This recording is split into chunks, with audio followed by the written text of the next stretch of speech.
नगराउ नगराउ ल है यो बनेपामा पारेको पानीको बाढी फेरि आयो दोस्रो पटक।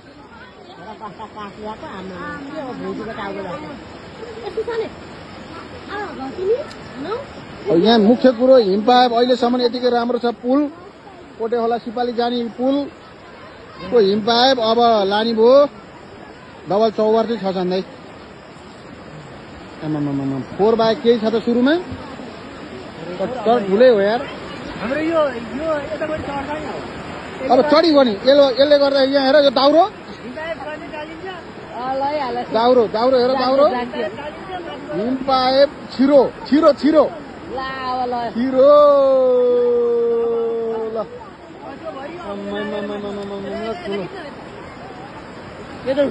ल ठुलो खोलो।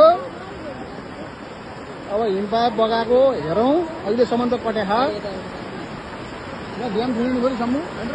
यहाँ हेर्नु कत्रो हो, तर ठुलै आएको हो। मान्छे ठुलो हो नि खोलो त, ठुलै हो। खोलो ठुलो रहेछ नि यार। के कुरा गरे झन् चितारी हाले नि। हिमपाइपै लान्छ। हिमपाइप लैहाल्छ नि कहाँ। अब त सम्मकै खाइदिनु। ल हेर हेर्दा हेर्दै 1 सेकेन्ड अब यो पनि कुन यो कोट्याइसक्यो लडाइसक्यो। ए बाटोबाट यता गयो पानी, हरिबाट गयो सधैँ पानी। ए ठुलै आयो हरिबाटपट्टि गयो पानी, उतापट्टि पनि गयो। रियाटो लाग्यो मलाई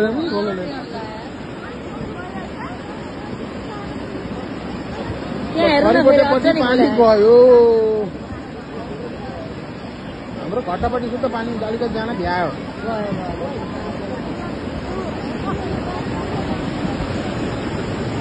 ल खोलो गनाएर ठुलै आयो।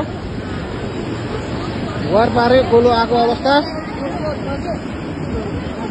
धेरै छेउमा नजाने रियाटो चल्छ भाइ चलाऊ। हाम्रो यहाँ माथि चाहिँ पाइप त लान्छ लाँदैन तर पुर्थ्यो। अब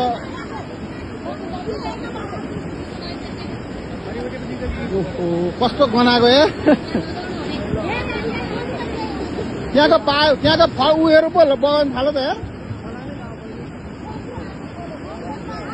उता गयो भाउजू जम्मै खेतपट्टि छिर्नु भयो। हेर्नु हिमपाइप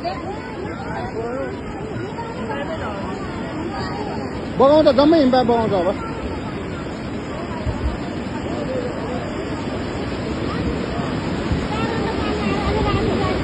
3-4 घन्टा भयो। ए सजिलै बगाउँदो रहेछ अनि। हिमपाइप त सजिलै बगाएको सँगै बगाउँछ बगाइसक्यो।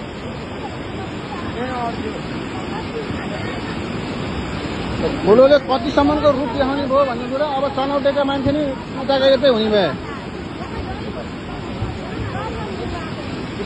अब चरङ्गेतिर खोलो कहाँ जान्छ उता पो हेर्न जानुपर्छ मोटरसाइकल लिएर।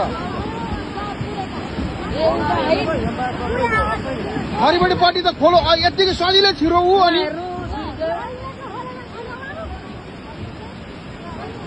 सजिलै छिर्दो रहेछ त।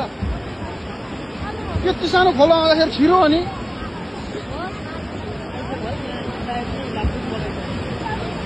तर उतातिर ठुलो आएको देखेन। हरिबडी घट्टातिर पानी छिरो नि। अब उता जाउँ सान्दै उहाँ कहाँ रे सिक्री ओडेर जाउँ।